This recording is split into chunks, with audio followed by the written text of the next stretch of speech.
इन सारे sentence formation में is, eating, dance, was taught, have, had, इस पर अगर आप विचार करेंगे ना तो इससे क्या पता चल रहा है, जो पहले के 3 सेंटेंस है कोई ना कोई कार्य संपन्न होने की सूचना दे रहे हैं। टेंस में क्या करते हो ना, अब वर्ब्स की हेल्प लेते हो, वर्ब्स के फॉर्म बदल जाते हैं, मूड्स बनाते हो, पैसिव एक्टिव पैसिव आपने बनाया होगा, तो इन सब में जो इन सब की मदद करता है उसका नाम क्या है बच्चों, एक्सिलरी वर्ब। ये भी कहीं ना कहीं रिलेशन और पोजीशन को दिखा रहा है। तो देखो जहां पे भी रिलेशन या पोजीशन की बात आ जाए ना उसमें भी किसका यूज होता है, वर्ब का। तो वर्ब ना सिर्फ एक्शन को दिखाता है, ये स्टेट, पोजीशन और रिलेशन को भी दिखाता है। ध्यान रखना, मेन वर्ब को हम प्रिंसिपल वर्ब भी कहते हैं, ऑर्डिनरी वर्ब भी कहते हैं, फुल वर्ब भी कहते हैं। जब वाक्य में एक ही वर्ब हो ना तो उसे मेन वर्ब कहा जाता है। जैसे ऐसे वर्ब का अर्थ क्या होता है, अपने आप में ही कंप्लीट होता है, जैसे कि आप आने वाले सेंटेंसेस में आप देखेंगे। विल, हैव, शुड, ये कहीं ना कहीं सेंटेंस मेन वर्ब की सहायता कर रहे हैं, सेंटेंस फॉर्मेशन में हेल्प कर रहे हैं। तो ये क्या कहलाएंगे बच्चों, आपके हेल्पिंग वर्ब, और इसी को क्या कहते हैं, एक्सिलरी वर्ब। देखो इस चैप्टर को प्लीज ध्यान से सुनना, कि ये मत सोचना सर फालतू की चीजें पढ़ रहे हैं, पढ़ के क्या मिलेगा। देखो इस चैप्टर से बहुत कुछ सीखने को मिलेगा। बोर्ड में कॉमन एरर में पहले बता चुका हूँ, मिक्सअप करके आता है, ग्रामर से ही आता है। इसके अलावा जिन बच्चों का सपना है 1 अटेम्प्ट में एनडीए क्रैक करना है, एसएससी का एग्जाम देना है, बैंकिंग का देना है, यूपीएससी का, हर जगह बच्चों ही तुम्हारी लाइफ में काम आने वाला है। हेलो स्टमी, स्वागत है आज आपका स्टैम एकेडमी पे। आज हम स्टार्ट करने जा रहे हैं इंग्लिश ग्रामर का न्यू चैप्टर वर्ब।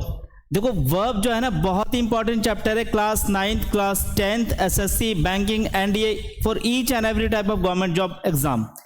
इंग्लिश का ये बहुत ही इंपॉर्टेंट चैप्टर है, तो प्लीज ध्यान देंगे इस चैप्टर पे और अच्छे से समझेंगे। चलिए स्टार्ट करते हैं।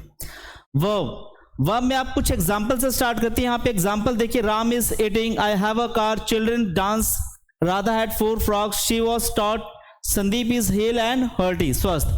अब यहाँ पे ध्यान दीजिए इन सारे के सारे सेंटेंस फॉर्मेशन पे, वाक्यों के गठन पे, फॉर्मेशन में क्रियाओं यानी वर्ब्स की महत्वपूर्ण भूमिका रोल होते हैं। जैसे आप इन शब्द में क्या देखेंगे, इन सारे सेंटेंस फॉर्मेशन में is, eating, dance, was taught, have, had, इस पर अगर आप विचार करेंगे ना तो इससे क्या पता चल रहा है, जो पहले के 3 सेंटेंस है कोई ना कोई कार्य संपन्न होने की सूचना दे रहे हैं, सेंटेंस को कंप्लीट होने की आपको खबर दे रहे हैं, तो सूचना दे रहे हैं। ये जो चीज है ना ये वर्ब का एक पार्ट है। वर्ब डिनोट्स करता है एक्शन, स्टेट और पोजीशन को। सेकंड हैव और हैड वाले सेंटेंस में देखिए यहाँ पे अधिकार या स्वामित्व का बोध हो रहा है, पोजीशन या ऑनरशिप बताया जा रहा है, रिलेशन बताया जा रहा है, और इस जो है ये कंडीशन का बोध करा रहा है। ऐसे शब्दों को हम ग्रामर की भाषा में क्या कहते हैं बच्चों, वर्ब कहते हैं। वर्ब का आप डेफिनेशन देंगे, verb is a word which denotes an action, state और पोजीशन। वर्ब एक ऐसा शब्द है जो एक्शन, स्टेट, पोजीशन सबको दिखाता है। Verb is a word which says something about a subject, जो सब्जेक्ट के बारे में कुछ कहे उसे हम क्या कहते हैं बच्चों, वर्ब कहते हैं। नीचे के आप सेंटेंस पे ध्यान देंगे, वर्ब्स डिनोटिंग एक्शंस। अब ये एक्शंस को कैसे दिखाता है, जहां यहां देखिए, द हॉर्स रन्स, घोड़े दौड़ रहे हैं, तो क्या हो रहा है यहाँ पे एक्शन हो रहा है। वी आर वॉकिंग, आप स्क्रीन पे ध्यान देना, हम चल रहे हैं, यहाँ पे भी एक्शन हो रहा है। द अर्थ मूव्स, पृथ्वी घूम रही है। काउज वर फैट, गाय खा रही हैं। They will play, I read English. यहाँ पे आपको क्या दिख रहा है, कार्य जो है ना संपन्न हो रहा है और कहीं ना कहीं एक्शन हो रहा है। तो जब भी एक्शन की बात की जाए तो क्या कहलाते हैं, वर्ब्स कहलाते हैं। ये रन, मूव्स, प्ले, वॉकिंग, ये सब क्या दिखा रहे हैं बच्चों, ये एक्शन को दिखा रहे हैं। Verbs denoting position, relation. अब देखो वर्ब ना एक्शन के साथ साथ पोजीशन को भी दिखाता है, रिलेशन को भी दिखाता है। जैसे आई हैव अ कंप्यूटर, अब आप, मेरे पास एक कंप्यूटर है, अब आपके पास एक कंप्यूटर है तो किसको दिखा रहा है, पोजीशन को दिखा रहा है। King Dasharath had 3 queens, king Dasharath के पास 3 रानियां हैं, ये भी उनकी पोजीशन को दिखा रहा है, संबंध को दिखा रहा है। He has a sound knowledge of English and they have a beautiful house, ये भी कहीं ना कहीं रिलेशन और पोजीशन को दिखा रहा है। तो देखो जहां पे भी रिलेशन या पोजीशन की बात आ जाए ना उसमें भी किसका यूज होता है, वर्ब का। तो वर्ब ना सिर्फ एक्शन को दिखाता है, ये स्टेट, पोजीशन और रिलेशन को भी दिखाता है। थर्ड पे आ जाइए, कंडीशन की बात करते हैं, स्टेट और कंडीशन। वर्ब्स डिनोटिंग स्टेट और कंडीशन, अवस्था, दशा, बोधक क्रियाएं। I am ready, the patient is out of danger, he was absent, they were intelligent, his family is happy, Mohan is busy. आप यहाँ पे ध्यान दीजिए, ये क्या दिखा रहा है, आई एम रेडी, मतलब आप तैयार हो, कहीं ना कहीं आपकी कंडीशन क्या है, आप बिल्कुल रेडी हो काम करने के लिए या कहीं भी जाने के लिए। The patient is out of danger, ये उसकी कंडीशन को दिखा रहा है कि भाई वो आउट ऑफ डेंजर है राइट नाउ। तो स्टेट और कंडीशन को जो भी सेंटेंस दिखाए वो भी क्या कहलाता है बच्चों, वर्ब कहलाता है। वर्ब्स ना टू टाइप्स के होते हैं, एक होता है मेन वर्ब, दूसरा होता है एक्सिलरी वर्ब। मेन वर्ब को ही ना प्रिंसिपल वर्ब भी कहते हैं, ऑर्डिनरी वर्ब भी कहते हैं, फुल वर्ब भी कहते हैं। और सेकंड जो एक्सिलरी वर्ब है बच्चों, इसको हम कहते हैं हेल्पिंग वर्ब। हिंदी में क्या कहते हैं मेन वर्ब को, हिंदी में कहते हैं मुख्य क्रिया, और हेल्पिंग वर्ब को कहते हैं सहायक क्रिया। आगे बढ़ते हैं, पहले हम बात करते हैं बच्चों मेन वर्ब की। मेन वर्ब क्या है, देखो यह क्रिया वाक्य में मुख्य काम करती है, इसे प्रिंसिपल, ऑर्डिनरी या फुल वर्ब भी कहते हैं। ध्यान रखना, मेन वर्ब को ही हम प्रिंसिपल वर्ब भी कहते हैं, ऑर्डिनरी वर्ब भी कहते हैं, फुल वर्ब भी कहते हैं। जब वाक्य में एक ही वर्ब हो ना तो उसे मेन वर्ब कहा जाता है। जैसे ऐसे वर्ब का अर्थ क्या होता है, अपने आप में ही कंप्लीट होता है, जैसे कि आप आगे वाले आने वाले सेंटेंसेस में आप देखेंगे। ये जो रेड वर्ड्स है ना बच्चों नीचे सेंटेंस में, ये क्या है, मेन वर्ब है। Ram reads a book, he is going, they can do this work, you will go. यहाँ पे आप देखिए एक ही जो वर्ब है वो कार्य या क्रिया को संपन्न होने को दिखा रहा है, पूरा काम एक वर्ब पे फिनिश हो जा रहा है। तो ये जो वर्ब है ना, it is called main verb. ये क्या कहलाता है, मेन वर्ब। अब आगे बढ़ते हैं, एक्सिलरी वर्ब किसे कहते हैं। देखो एक्सिलरी वर्ब को ही हम हेल्पिंग वर्ब भी कहते हैं। वह वर्ब जो मेन वर्ब को टेंस, वॉइस, मूड इत्यादि बनाने में सहायता करे।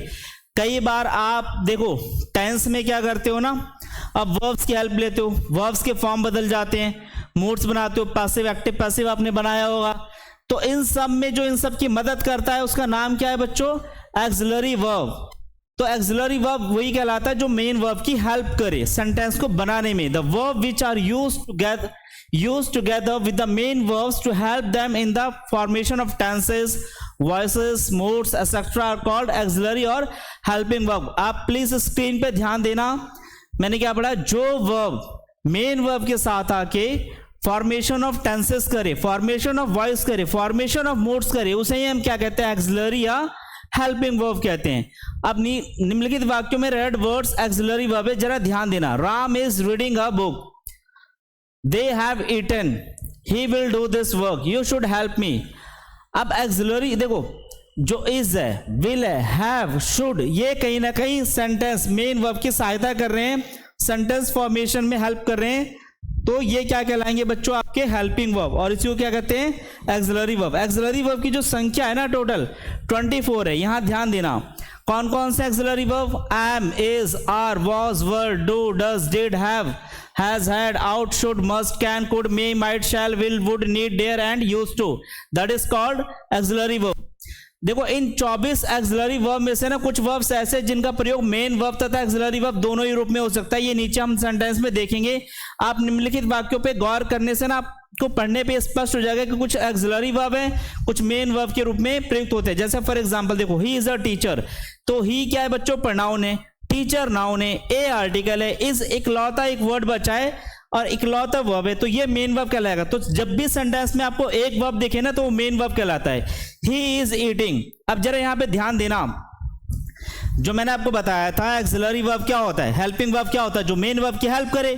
अब यहां पे देखना, इज ईटिंग, इज क्या कर रहा है, ईटिंग की हेल्प कर रहा है, तो इज जो है ये एक्सिलरी वर्ब कहलाएगा। तो सर ईटिंग क्या कहलाएगा, it is called main verb.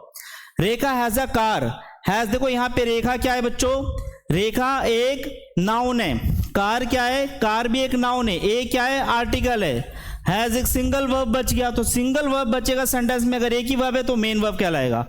Rekha has gone, अब हैज के साथ गॉन, देखो दो वर्ब्स आ रहे हैं, तो जो पहले वाला वर्ब है ना हैज, वो ऑक्सिलरी वर्ब कहलाएगा, और गॉन क्या कहलाएगा बच्चों, मेन वर्ब कहलाएगा। आई डिड इट, अब देखो डिड जो है ना इकलौता वर्ब है, तो डिड मेन वर्ब कहलाएगा। I did not swim, did और स्विम दो वर्ब है, तो जो पहले आने वाला वर्ब है ना वो एक्सिलरी वर्ब, और दूसरा वर्ब क्या कहलाएगा बच्चों, मेन वर्ब कहलाएगा।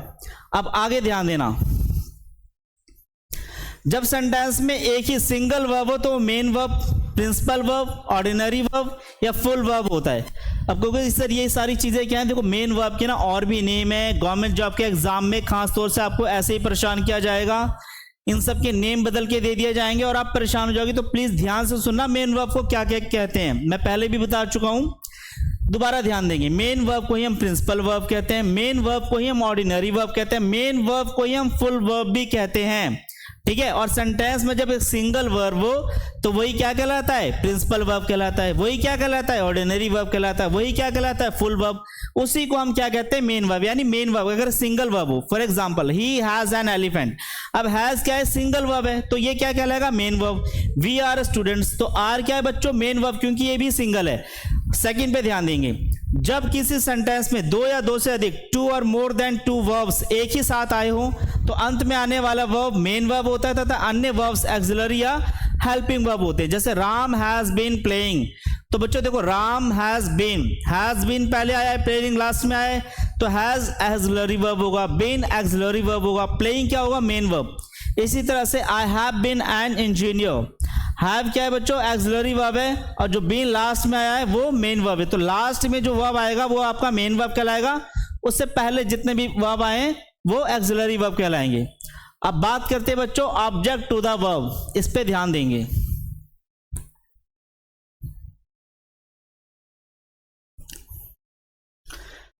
हम जानते हैं वाक्यों में वर्ब का इफेक्ट फल सब्जेक्ट पे पड़ता है, इसके अलावा वर्ब का इफेक्ट कुछ अन्य शब्द या शब्द समूह ग्रुप ऑफ वर्ड्स पे भी पड़ता है। स्क्रीन पे ध्यान देंगे बच्चों, आपके सामने सारा मैं पढ़ रहा हूं।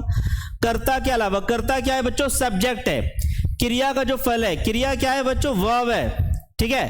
क्रिया का फल जिस शब्द या शब्द समूह पर पड़ता है, शब्द मतलब वर्ड हो गया, ठीक है, उसे हम उस क्रिया का ऑब्जेक्ट यानी कर्म कहते हैं। ऑब्जेक्ट को हिंदी में बच्चों कर्म कहा जाता है। ऑब्जेक्ट प्राय कोई नाउन या प्रनाउन हो सकता है। नाउन में आपको पढ़ा चुका हूं लास्ट की क्लास में, आप मेरी वीडियो में देख लें। Noun, all naming words are noun. और प्रनाउन क्या होता है बच्चों, जितने भी शब्द नाउन के बदले में यूज किए जाते हैं उसको हम प्रनाउन कहते हैं। फिर नाउन फ्रेज, नाउन क्लॉजेस, ये मैं आपको आगे पढ़ाऊंगा अभी।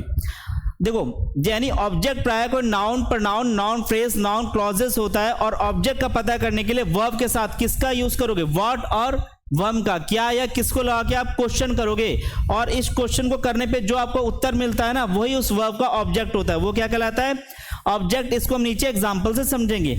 अगर कोई आंसर आपको प्राप्त नहीं होता, उत्तर प्राप्त नहीं होता, तो ये समझना चाहिए कि दिए गए वर्ब का कोई ऑब्जेक्ट नहीं है। जैसे फॉर एग्जाम्पल नीचे आप ध्यान देना, children like sweets, like what, देखो क्या क्या लगा के क्वेश्चन करना है, व्हाट और वर्ब, इन दो वर्ड्स पे ध्यान देना। Children like sweets, like what, क्या पसंद करते हैं, स्वीट्स पसंद करते हैं, तो स्वीट्स क्या है बच्चों, इसका ऑब्जेक्ट है। उपयुक्त वाक्य में वर्ब लाइक का ऑब्जेक्ट क्या है, स्वीट्स हो गया। इसी तरह से my father reads novel, read what, novel, तो ये क्या है बच्चों, ये इसका ऑब्जेक्ट है। तो वर्ब रीड का ऑब्जेक्ट हो गया novel. Her mother loves her very much, loves verb, किसे प्यार करती है, उसे, हर, तो ये लव्स का क्या हो गया बच्चों, ऑब्जेक्ट हो गया। I love the beautiful objects of nature, love verb, किसको प्यार करते हो, the beautiful objects of nature, तो ये इसका ऑब्जेक्ट हो गया, लव का ऑब्जेक्ट हो गया, the beautiful objects of nature, ये ऑब्जेक्ट हो गया। अब देखना कुछ सेंटेंस ऐसे जहां पे आपको कुछ भी आंसर नहीं मिलेगा, कोई उत्तर नहीं मिलेगा। जैसे Ram is going to market, Ram going what, कोई रिप्लाई मिल रहा है, नहीं मिल रहा है, इसका कोई भी ऑब्जेक्ट नहीं है। गोइंग वर्म, चलो वर्म करके क्वेश्चन कहां जा रहा है, किसे जा रहा है, कुछ पता ही नहीं चल रहा, नो रिप्लाई, कोई ऑब्जेक्ट नहीं है, यानी वर्ब इज गोइंग का कोई ऑब्जेक्ट नहीं है। मोहन लाव्स, मोहन हंसता है, लव्स व्हाट, क्या हंसता है, कोई आंसर आ रहा है,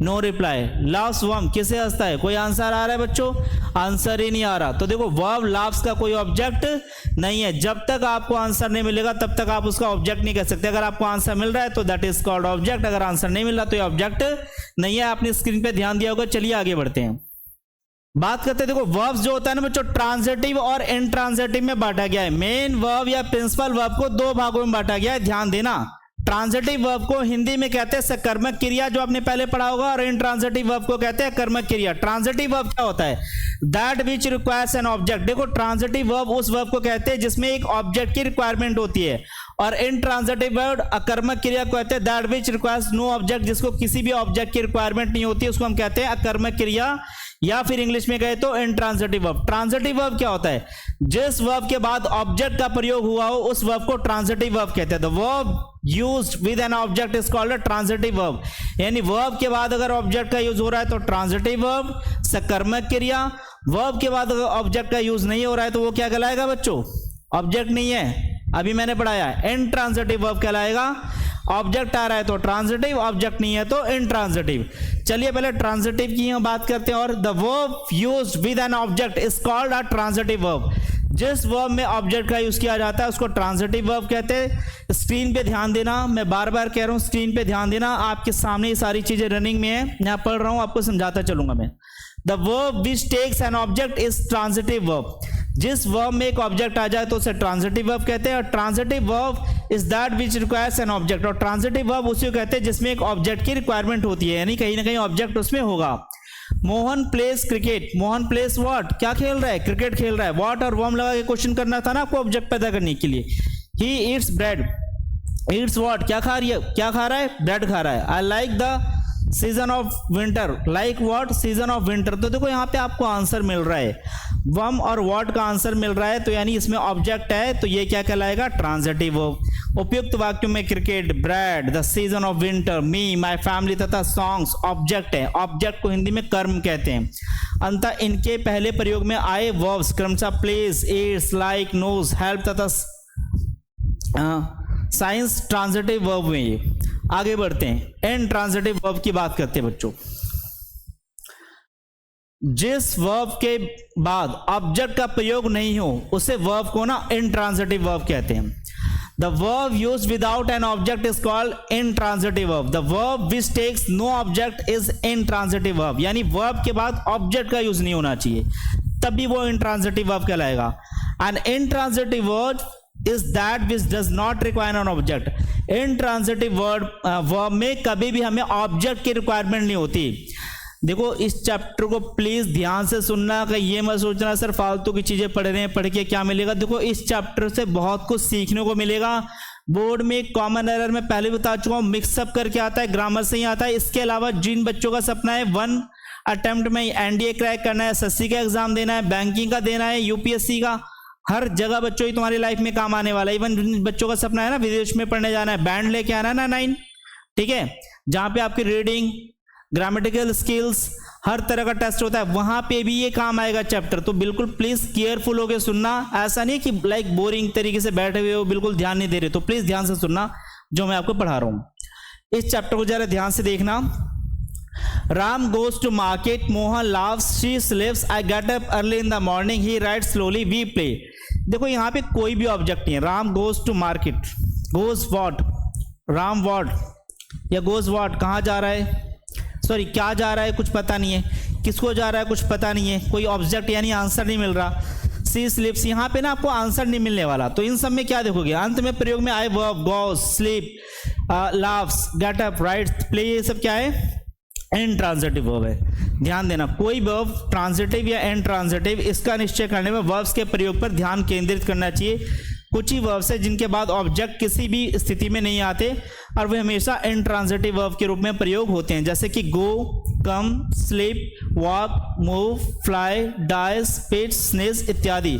अधिकांश वर्ब, मेजॉरिटी ऑफ वर्ब्स के प्रयोग दोनों ही प्रकार से हो सकते हैं। जब इनके बाद ऑब्जेक्ट रहते हैं तब ये ट्रांजिटिव कहलाते हैं, और जब इसके बाद ऑब्जेक्ट नहीं रहते तो ये इनट्रांजिटिव कहलाते हैं। अंततः हमें यह नहीं समझना चाहिए कि ईट, ड्रिंक, रीड, बीट, सिंग इत्यादि वर्ब्स हमेशा ट्रांजिटिव वर्ब के रूप में ही प्रयोग में आते हैं। कहने का तात्पर्य क्या है बच्चों, कहने का तात्पर्य है कि ऑब्जेक्ट पे फोकस करना। ऑब्जेक्ट है तो ट्रांजिटिव है और ऑब्जेक्ट नहीं है तो इनट्रांजिटिव है। अब देखो चैप्टर की इंपॉर्टेंस मैं कई बार समझा चुका हूं, इसको ध्यान से करना है, कई जगह आपकी लाइफ में काम आने वाला है। जब तक वर्ब के बाद ऑब्जेक्ट का प्रयोग नहीं होगा तब तक उस वर्ब को हम ट्रांजिटिव वर्ब नहीं कहेंगे। आप नीचे वाले जो वाक्य है ना, निम्नलिखित वाक्य, इनको समझ के अपना कंसेप्ट क्लियर कर सकते हैं। ध्यान देना जरा इन ट्रांजिटिव और ट्रांजिटिव पे। I drink, drink what, answer मिला, ड्रिंक वार्म, क्या पीता है, किसको पीता है, कोई आंसर नहीं है, कोई रिप्लाई नहीं, कोई ऑब्जेक्ट नहीं, that is called intransitive verb. Transitive verb, I drink water, क्या पीता है, वाटर, किसको पीता है, वाटर पीता है। तो यहां पे आप ध्यान देना, ये जो वर्ब और व्हाट का जब आंसर मिल रहा है ना तो ये कहलाएगा transitive verb. My father Yeats, Yeats what, क्या खाते हैं, कोई रिप्लाई नहीं। वर्ब ईट, किसको खाते हैं, कोई रिप्लाई नहीं। माय फादर ईट्स ब्रेड, क्या खाते बच्चों, ब्रेड खाते, किसको खाते, ब्रेड को खाते। तो यहाँ पे वर्ब और व्हाट का आंसर मिल रहा है तो ये ट्रांजिटिव वर्ब है। इसी तरह से सारे सेंटेंस आप पढ़ के देख लेना। My mother reads, my mother reads the Ramayana, the church bell rang, the peon rang the bell, The eagle is flying. He is flying a kite. He speak too slowly. He speak the truth. The glass broke. He broke the glass. And the nightingale is singing in the garden. And nightingale is singing a song. तो यहाँ पे देखो जो intransitive verb है, यहाँ पे आपको object नहीं मिलेगा वम और व्हाट का क्वेश्चन लगा के करने पे, और ट्रांजिटिव वर्ब में जैसे व्हाट या वम लगा के आप क्वेश्चन करोगे तो आपको आंसर मिलेगा, तो ये ट्रांजिटिव वर्ब कहलाएगा। अब ट्रांजिटिव वर्ब की बात करते हैं विद डबल ऑब्जेक्ट्स। कुछ ट्रांजिटिव वर्ब ऐसे होते हैं ना जिन्हें दो ऑब्जेक्ट्स की आवश्यकता होती है। ध्यान देना सेंटेंस पे, स्क्रीन पे ध्यान देना। Give, tell, teach, offer, promise इत्यादि निम्नलिखित एग्जाम्पल पे गौर करना। Ram gave me a book. तो देखो जब राम ने आपको एक बुक दिया, ठीक है, राम ने मुझे एक बुक दिया। अब राम क्या है? सब्जेक्ट है। गिव ट्रांजिटिव वर्ब है और इनडायरेक्ट ऑब्जेक्ट क्या है? मी, और डायरेक्ट जो चीज आपको दी गई है वो क्या कहलाता है? बुक। तो ये डायरेक्ट ऑब्जेक्ट है। इसी तरह से सारे सेंटेंस है। They asked me a question, she brought us a food, he told boys a story, the magistrate find them 50 rupees, the news caused him trouble, I taught a student English, he promised me his help, the stranger offered me coffee। इस प्रकार से हम क्या देखते हैं कि कुछ transitive verb को दो ऑब्जेक्ट की आवश्यकता होती है। इसमें एक कोई व्यक्ति या प्राणी सूचक ऑब्जेक्ट होता है और दूसरा ऑब्जेक्ट होता है वस्तु सूचक। प्राणी सूचक आप जानते हो ना बच्चों, प्राणी सूचक क्या है मैं आपको बता देता हूं। जैसे देखो इनडायरेक्ट वाले ऑब्जेक्ट मी, अस, बॉयज, देम, हिम, ये कहीं ना कहीं व्यक्तियों को दिखा रहे हैं, तो ये प्राणी सूचक ऑब्जेक्ट है। और इनडायरेक्ट क्या है बच्चों? ये जो फूड, स्टोरी, 50 रुपीज, ठीक है, वस्तु सूचक है। तो देखो ऑब्जेक्ट को, हेलो, व्यक्ति सूचक ऑब्जेक्ट को हम इनडायरेक्ट ऑब्जेक्ट कहते हैं तथा वस्तु सूचक ऑब्जेक्ट को हम डायरेक्ट ऑब्जेक्ट कहते हैं। डायरेक्ट और इनडायरेक्ट ऑब्जेक्ट को पहचानने का एक और तरीका है, साधारणतः वाक्य के पहले इनडायरेक्ट ऑब्जेक्ट और उसके बाद डायरेक्ट ऑब्जेक्ट का यूज होता है। यानी देखो पहले इनडायरेक्ट ऑब्जेक्ट आता है बच्चों और उसके बाद क्या आता है? डायरेक्ट ऑब्जेक्ट रखा जाता है। तो इनडायरेक्ट ऑब्जेक्ट के पहले टू या फॉर प्रीपोजिशन का प्रयोग भी होता है। जैसे he give me an apple, he give me an apple to me, I teach students English, I teach English to students. तो यहाँ पे भी आप क्या देख रहे हो कि इनडायरेक्ट ऑब्जेक्ट, इस लाइन को ध्यान देना, यदि इनडायरेक्ट ऑब्जेक्ट को डायरेक्ट ऑब्जेक्ट के बाद रखा जाए, इनडायरेक्ट को क्या रखा जाए? डायरेक्ट के बाद, तब किसका यूज करना है? टू या फोर का। और टू और फोर क्या है बच्चों? प्रीपोजिशन। अदरवाइज इनडायरेक्ट ऑब्जेक्ट पहले आएगा, डायरेक्ट ऑब्जेक्ट क्या आएगा बच्चों? बाद में आएगा। ध्यान देना, यहाँ पे इनडायरेक्ट पहले आ रहा है, डायरेक्ट बाद में आ रहा है।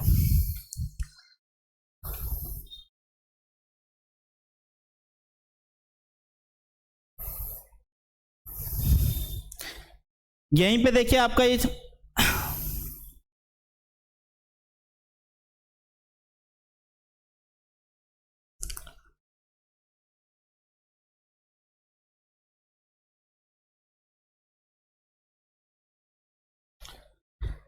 यहीं पे आपका ये चैप्टर फिनिश हो रहा है। कुछ क्वेश्चन है इसके आप प्रैक्टिस करेंगे। मैं थोड़ा हिंट दे देता हूँ, स्क्रीनशॉट लेके आप प्लीज प्रैक्टिस करना। विदाउट प्रैक्टिस आपको टॉपिक समझ नहीं आने वाला, सो प्लीज प्रैक्टिस करना। मैं एग्जाम्पल के साथ कुछ क्वेश्चंस मैं समझा देता हूँ, ध्यान देना।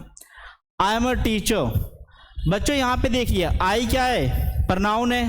ए क्या है? आर्टिकल है। टीचर क्या है? नाउन है। तो एम इकलौता वर्ब बच गया, that is called main verb. I am teaching, I क्या है? प्रनाउन है। अब एम और टीचिंग देखो दोनों ही वर्ब है, तो जो एम है पहले वाला वर्ब है वो ऑक्सिलरी वर्ब कहलाएगा और टीचिंग क्या कहलाएगा? Main verb. इसी तरह से Ram has bag, has main verb है क्योंकि देखो राम नाउन है, बैग नाउन है, ए आर्टिकल है। Ram has done it, has और डन दो वर्ब है, तो has auxiliary verb, done main verb.